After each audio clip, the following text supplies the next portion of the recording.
البدع والأهواء، أهل البدع العقائدية وأهل البدع السياسية. نقول بيننا وبينكم السلف، بيننا وبينكم الكتب، كان فيقول البدع بيننا وبينكم. الحمد لله رب العالمين، والصلاة والسلام على المبعوث رحمة للعالمين وعلى آله وأصحابه ومن تبعهم بإحسان إلى يوم الدين. أما بعد، ikhwani fillah rahimani wa rahimakumullah. Pertemuan yang lalu kita membahas tentang seorang manusia yang mencapai puncak kesombongannya, sampai-sampai dia mengaku sebagai Tuhan, mengaku sebagai sesembahan, yaitu Fir'aun laknatullah alaih. Sehingga Allah subhanahu wa ta'ala binasakan dia dengan ditenggelamkan di lautan. Dalam keadaan demikian, Allah subhanahu wa ta'ala ingin menunjukkan tentang kekuasaannya, sehingga ketika Fir'aun telah tenggelam tersebut, dia dikembalikan ke daratan dalam keadaan masih utuh. Ada dalilnya menunjukkan bahwasanya jasad Fir'aun ketika dikembalikan ke daratan saat itu masih dalam keadaan utuh.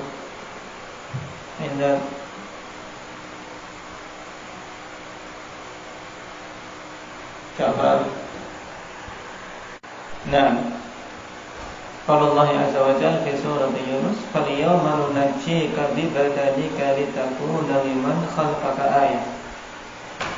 Maka hari ini kami selamatkan badan, ini jasadmu kami selamatkan, tidak hancur. Untuk apa? Litakuna liman khalqaka ayah, agar menjadi tanda-tanda yang menunjukkan tentang kebesaran Allah bagi orang-orang yang datang setelahmu, jadi bagi umat yang datang selanjutnya. Ayat ini secara mantuk, secara nas di dalam ayat itu menunjukkan selamatnya Fir'aun saat itu. Tapi apakah betul-betul sampai sekarang ini dia jasadnya selamat? Kita katakan wallahu ta'ala. Karena Allah subhanahu wa ta'ala mengatakan fal yauma, pada hari ini nunajjika bi badanika litakuna liman khalfaka ayah. Intinya yang diinginkan adalah dengan apa? Dikembalikannya jasad Fir'aun ke daratan dalam keadaan selamat, tapi sudah mati, untuk menjadi apa? Menjadi ibrah, menjadi pelajaran bagi mereka-mereka yang memiliki akal pikiran. Karena sungguh akhwanifillah, pada kaum yang Allah subhanahu wa ta'ala binasakan dikarenakan kekufuran dan kemaksiatan mereka, padanya ibrah, padanya pelajaran untuk kita jangan sampai meniru langkah-langkah mereka.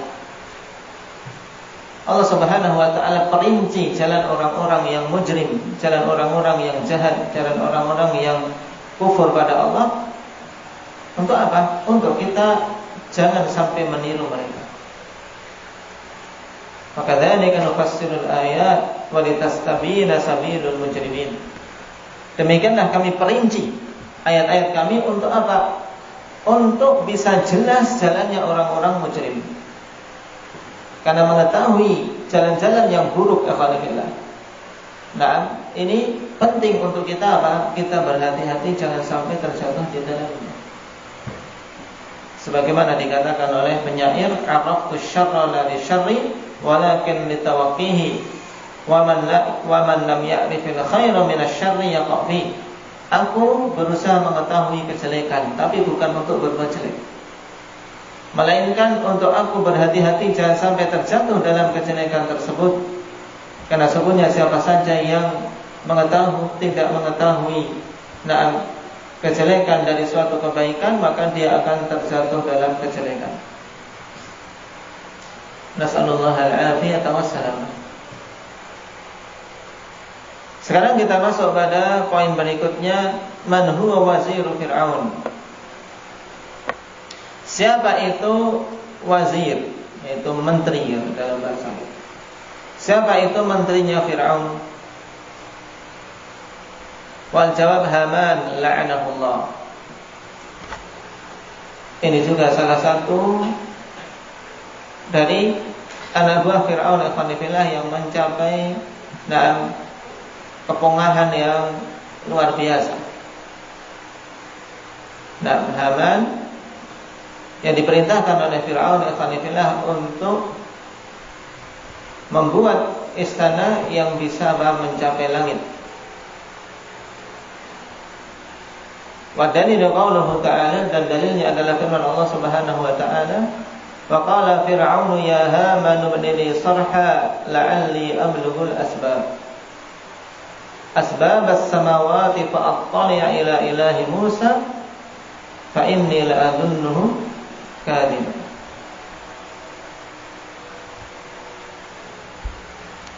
Fir'aun mengatakan, wahai Haman, ibni li sarha, bangunkanlah untukku suatu apa? Suatu bangunan yang megah, suatu istana atau menara.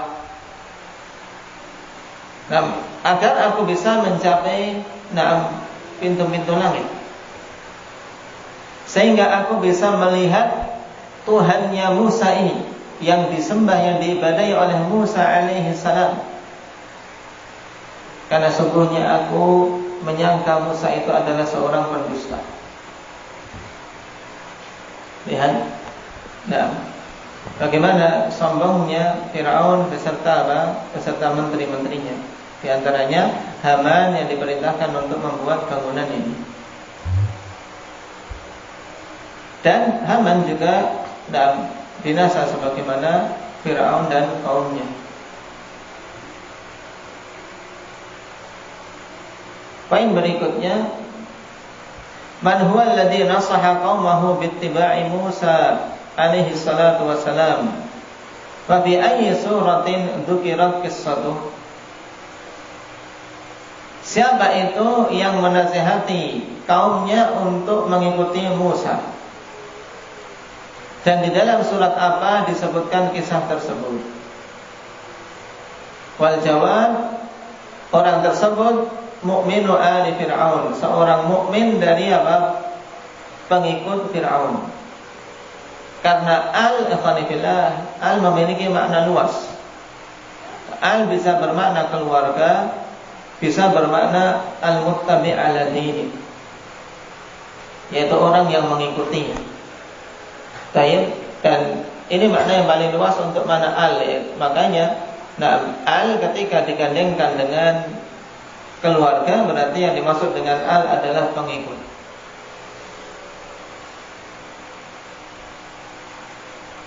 Jadi seorang mukmin dari apa? Dari pengikut atau dari kaum Musa, dari kaum Fir'aun laknatullah alaih. Dan disebutkan kisahnya wa dzukirat qissatuhu fi surati Ghafir. Disebutkan kisah mukmin ali Fir'aun ini dalam surat Ghafir. Wa dalilu qauluhu ta'ala, dan dalilnya adalah firman Allah Subhanahu wa ta'ala, wa qala rajulun mu'minun min ali Fir'aun yaktumu imanahu. Al-ayat.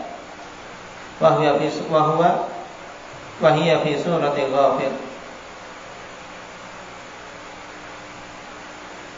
Dalilnya adalah firman Allah Subhanahu wa ta'ala, wa qala rajulun mu'minun min ali Fir'aun, dan berkatalah seorang laki-laki yang beriman dari pengikut Fir'aun, yang dia keadaannya al-Khanifillah yaktumu imanahu, dia menyembunyikan keimanannya karena dia berada di tengah-tengah kaum yang bengis. Nah, saatnya dia sedang terang-terangan menunjukkan keimanan, tentunya dia akan langsung dibunuh. Tapi dia tetap berusaha untuk bisa mengubah keadaan kaumnya, dia berdakwah sesuai dengan kemampuannya. Sesuai dengan kemampuannya menyeru Fir'aun dan kaumnya agar mengikuti Musa alaihi salatu wassalam. Dan pada kisah dakwah mukmin ali Fir'aun ini ada faedah yang besar, juga ketawakalan yang luar biasa. Seorang diri di tengah-tengah kaum yang bengis, di tengah-tengah orang-orang yang kafir, dalam keadaan dia seorang yang lemah. Perhatikan apa yang Allah Subhanahu wa taala kisahkan dalam surat tersebut. Bisa dibuka di surat Ghafir mulai dari ayat yang ke-28 dan ayat-ayat setelahnya. Bagaimana dakwah yang lembut dari laki-laki ini. Faqala rajulun mu'minun min ali fir'aun yaktumu imanahu ataqtuluna rajulan ay yaqula rabbi Allah wa qad ja'akum bil bayyinati min rabbikum. Seorang laki-laki yang mukmin dari pengikut Fir'aun, yang saat itu dia dalam keadaan menyembunyikan imannya, mengatakan, apakah kalian akan membunuh seorang laki-laki yang mengatakan bahwa Rabbku adalah Allah, dalam keadaan telah datang kepada kalian membawa bukti-bukti dari Rabb kalian? Tidak pantas. Nah, seorang yang mengatakan Rabbi Allah kemudian mendatangkan bukti-bukti yang khas kalian bunuh, bukti-bukti yang hak. Wa in yaku kadziban fa alaihi kadzibuh wa in yaku shadiqan yusibkum ba'dul ladzi ya'idukum. Di sini dia apa? Dia berusaha untuk menggugah logika mereka. Karena kaum Ikhwanifillah, kaum yang kafir, nah, didatangkan dalil-dalil pun sulit untuk menerima. Tapi terkadang dengan suatu logika penalaran yang baik, Ikhwanifillah, mereka bisa terbuka untuk menerima. Maka perhatikan apa yang dikatakan oleh mukmin ali Fir'aun ini. Wa iyyaku kadziban fa alaihi kadzibu. Jika dia itu dusta, maka dustanya akibatnya untuk dia saja. Wa iyyaku shadiqan yusibkum ba'dul ladzi ya'idukum. Apabila dia itu seorang yang benar, seorang yang jujur, maka sebagian yang diancamkan kepada kalian mesti akan menimpa kalian. Sehingga pada ada faedahnya kalian membunuh dia. Nah, kalau dia dusta, ya dustanya mesti akan menimpa dia akibatnya. Kalau dia jujur, kalian yang akan terkena ancaman yang disampaikan olehnya. Innallaha la yahdi man huwa musrifun kadzdzab. Sungguhnya Allah Subhanahu wa taala tidak akan memberikan hidayah kepada orang-orang yang melampaui batas lagi pendusta.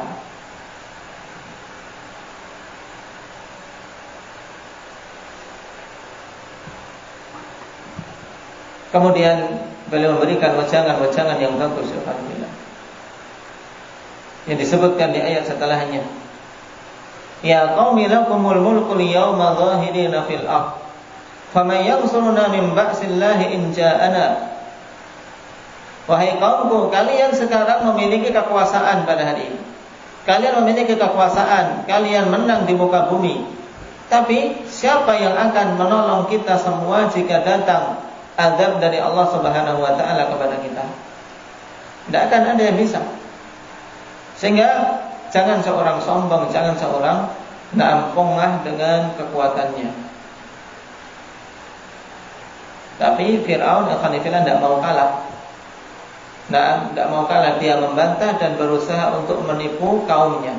Jangan sampai terpengaruh oleh laki-laki ini. Dia membantah, qala Fir'aunu ma uriikum illa ma ara wa ma ahdiikum illa sabila rasyad. Fir'aun mengatakan, tidaklah aku memperlihatkan kepada kalian kecuali apa yang telah aku perlihatkan, dan tidaklah aku memberikan petunjuk kepada kalian kecuali kepada jalan yang lurus. Lihat, Fir'aun saja ngakunya jalan yang dia tempuh, jalan yang dia seru kepada kaumnya adalah jalan yang lurus. Dan model-model gaya Fir'aun ini banyak ditiru oleh apa? Oleh ahli bid'ah. Dia berada di atas kesesatan yang sangat jelas, tapi mengatakan inilah jalan yang hak, inilah jalan yang benar. Nah, membolak-balikkan fakta yang merupakan ciri khas dari hizbiyah, sebagaimana ditegaskan oleh Syekh Muqbil rahimahullah taala. Arkanul hizbiyah thalatha. Nah, tayyib, yaitu tiang utama penyangga hizbiyah itu 3. Al-kadhib, wat talbis, wal khida'. Dusta. Tidak ada seorang hizbi yang tidak dusta. Cari, nah seorang yang masuk dalam lingkaran hizbiyah, cari, mesti akan ada dusta padanya. Walaupun levelnya ustadz, bahkan walaupun levelnya syekh atau doktor atau LC atau MA dan seterusnya. Nah, cari mesti akan ada kedustaan padanya. Minimal dusta dalam penyembunyian al-haq dan mujarrab. Apa yang dikatakan oleh Syekh Muqbil ikhwani fillah, ini perkataan seorang alim yang memang dia bergelut dengan apa? Dengan kaum yang keadaannya seperti ini. Arkanul hizbiyah al-kadhib wal khida', tipu muslihat. Kemudian apa? Wat talbis, pemutar balikan fakta. Nah, dia putar balik fakta. Nah, untuk apa? Menipu umat. Dan ini gaya Fir'aun. Nah, gaya Fir'aun. Nah, dia menyeru umat untuk kufur pada Allah dan mengatakan, "Nah, wa ma ahdikum illa sabila rasyad."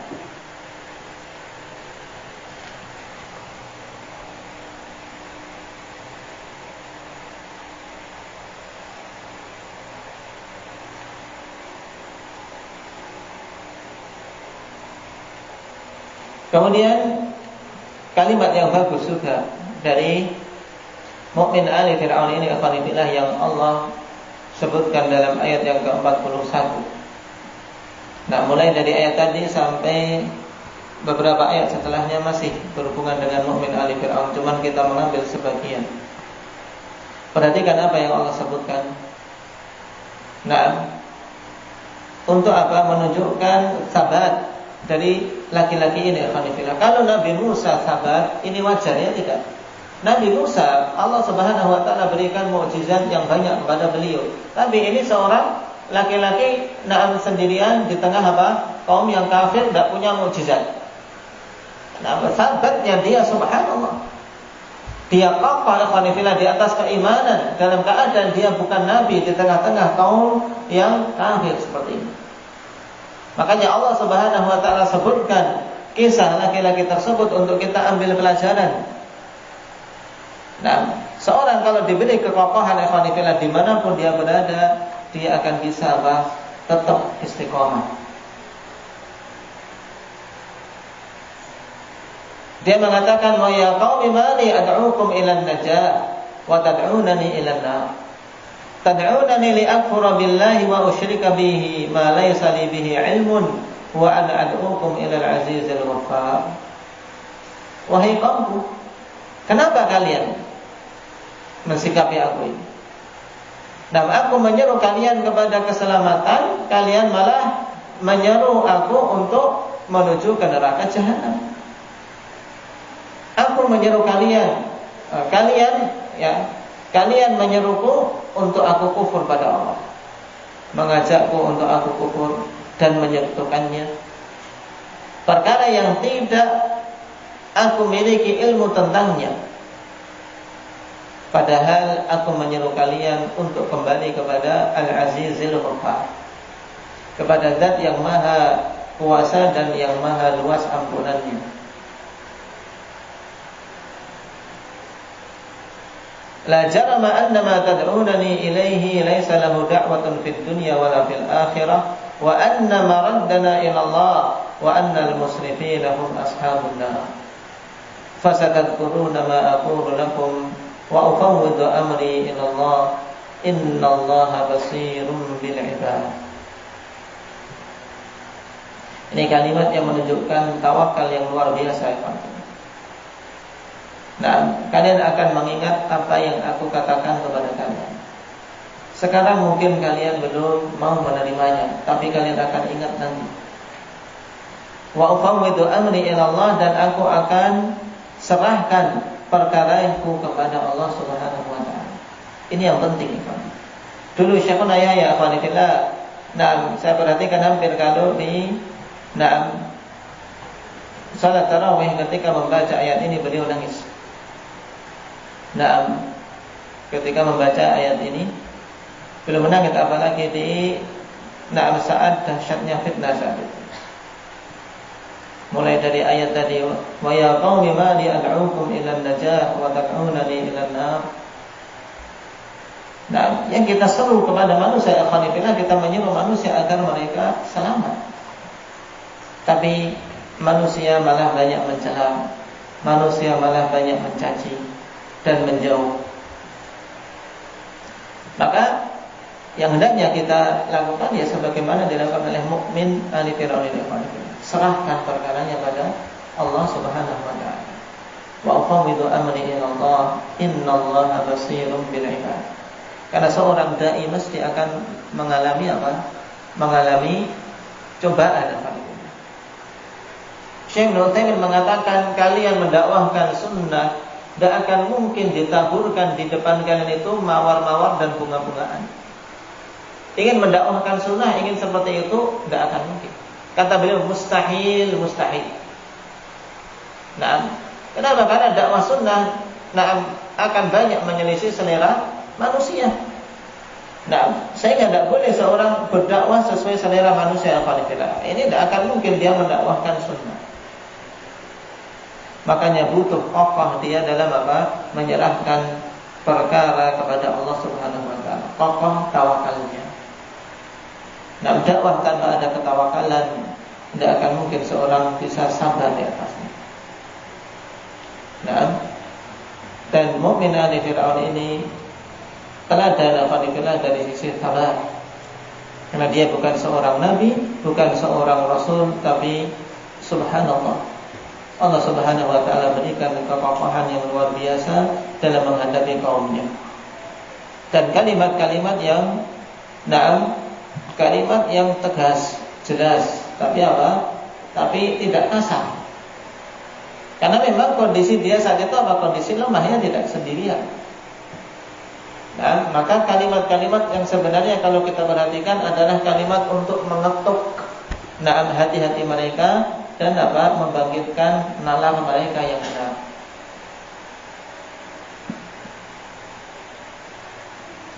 Innallaha basirun bil ibad, sungguhnya Allah Subhanahu wa taala Maha melihat semua yang dilakukan oleh hamba-hambanya. Nah, sampai di sini yang disebutkan oleh Allah Subhanahu wa taala berhubungan dengan mukmin ali Fir'aun, berarti mulai dari ayat yang ke 28 sampai 44. Dan kita hanya mengambil sebagiannya saja. Bisa dibaca alhamdulillah tafsir dari ayat ini, dan faedah-faedah yang dipetik darinya. Dan yang paling penting untuk kita teladani alhamdulillah dari sisi tabat ini, dari sisi keistiqomahan. Karena sungguh tabat di tengah-tengah banyaknya fitnah, dan istiqomah di tengah-tengah banyaknya fitnah merupakan karamah yang sangat besar yang diberikan oleh Allah Subhanahu wa taala kepada seorang hamba. Maka itulah yang hendaknya kita saling wasiat mewasiati, saling nasihat menasihati untuk istiqomah, untuk tabat. Jangan melenceng ke kanan maupun ke kiri. Jangan tergiur dengan berbagai macam metode-metode baru yang dibawa oleh manusia-manusia yang jauh dari ilmu.